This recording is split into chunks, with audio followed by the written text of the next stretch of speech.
celah-celah di mana bisa bermain ya. Saya recap lagi ya teman-teman. Pertama adalah meminta agar supaya di P21 dan ditahan. Jadi kalau misalnya seseorang itu teman-teman, kita misalnya sebagai pelapor, kalau pelapor kita dekat ke jaksa, apa yang kita minta? Kita pasti minta P21 tahan. Pasti permintaan kita. Kenapa? P21 agar supaya berkas dianggap lengkap dan ditahan ya. Di kejaksaan itu normally sekitar 200 juta teman-teman. Itu dikejari. Ya, jadi praktek-praktek suap itu kalau mau P21 tahan itu mereka minta segitu teman-teman, antara 150 sampai 200 itu kalau melalui kasih bidung. Kalau kasusnya berat biasanya harus ACC lagi ke kejarinya, minta duit lagi, harus kasih lagi di situ ya untuk P21 tahan. Kalau enggak ya kan dia akan persulit, lu kagak kasih gua duit ini, kagak ada duitnya, udahlah gua balikin ke penyidik, sampai penyidiknya stres dibalikin terus. Karena kenapa? Petunjuknya nggak habis-habis teman-teman, akhirnya penyidiknya stres, petunjuknya nggak habis-habis, udahlah gua hentikan aja lah ini perkara. Nah, itu permainan yang bisa dilakukan kalau kita sebagai pelapor. Ya, jadi oknum itu mengambil keuntungan tuh bisa ambil dari dua belah pihak, kiri dan kanan diambil teman-teman. Jadi dari kiri udah ya, gue P21 ya, dan tahan. Tapi nanti ketika tuntutan dia main sama pihak terdakwa, ya kan? Ya udah lu kasih gue duit berapa, tuntutan lu gue entengin, ya kan?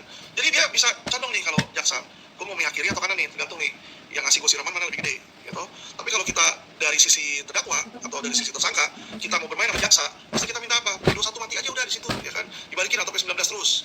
Itu yang pertama tadi yang saya bilang teman-teman ya, sebelum itu limpah berkas kejaksaan itu yang jaksa bisa lakukan, oknum jaksa bisa lakukan. Kedua adalah teman-teman ya kan main pasal tadi, ya kan, yaitu pasal itu dihilangkan atau alternatif kumulatif. Di situ ini yang bisa dilakukan teman-teman ya. Jadi jaksa itu punya wewenang untuk menghilangkan pasal atau membuat alternatif dan kumulatif sehingga ancaman pidana besarnya itu bisa turun teman-teman ya. Jadi biasanya polisi itu zaman sekarang selalu masukin pasal kumulatif itu teman-teman, selalu masukin pasal berlapis itu polisi biasanya ya, pasalnya A, B, C, D, E, F, waduh sebanyak mungkin masukin deh sama polisi, nanti terserah jaksa mau di mana. Jadi jaksa bisa ngilangin pasal kalau dia mau ya kan, atau dia bikin alternatif kumulatif di situ ya, terserah jaksa nih maunya apa nih di situ gitu.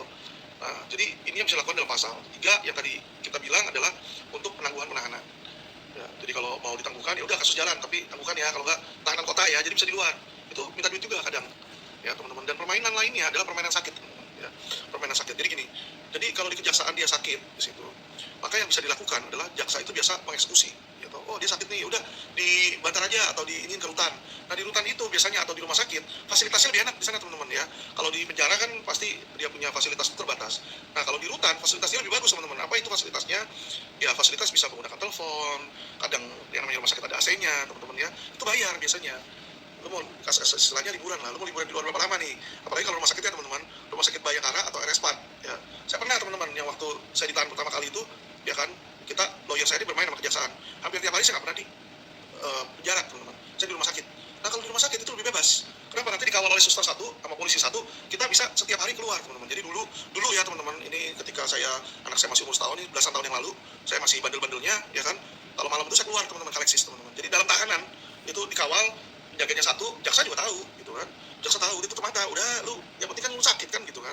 Jadi kasih duit tuh kita ke jaksa, kasih duit ke pengawalnya, kasih duit juga ke rumah sakitnya juga dikondisikan ya, sehingga apa yang terjadi setiap hari, setiap malam itu saya selalu dialeksis nyantai. Jadi berendam di spa nyantai, makan ya kan, sapu seafood di situ, lihat cewek cantik-cantik tuh dialeksis dulu kan, dan main cewek di sana, prostitusi legal di sana ya. Itu udah jadi rahasia umum teman-teman ya.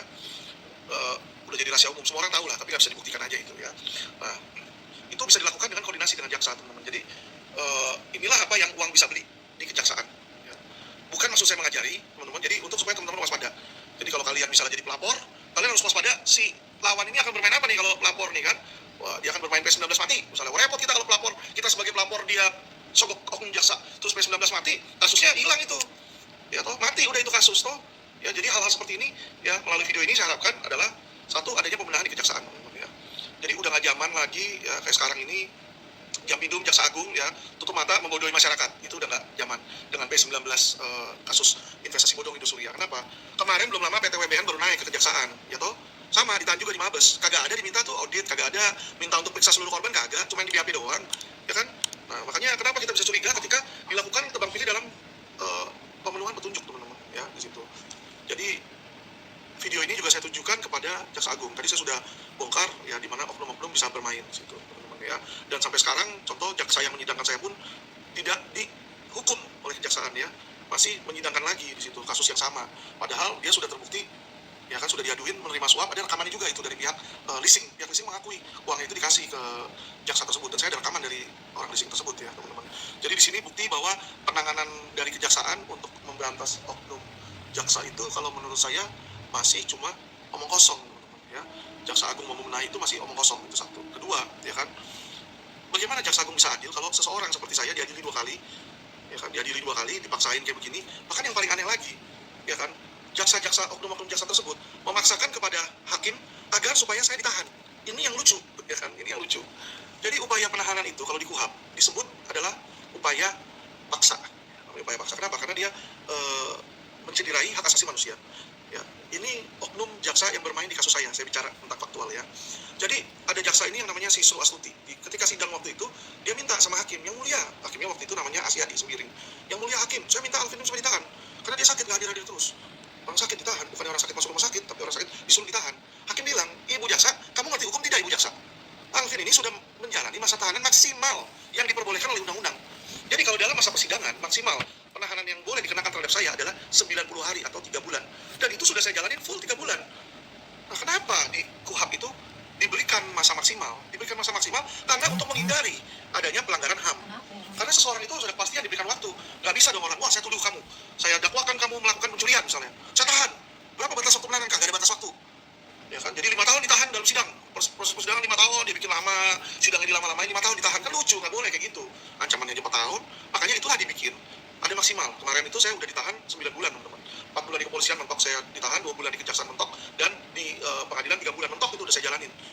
Jadi saya 1 hari pun udah nggak boleh ditahan. Tetapi yang namanya oknum jaksa, inilah saya bilang teman-teman, antara jaksa ini kagak ngerti hukum atau jaksa ini oknum.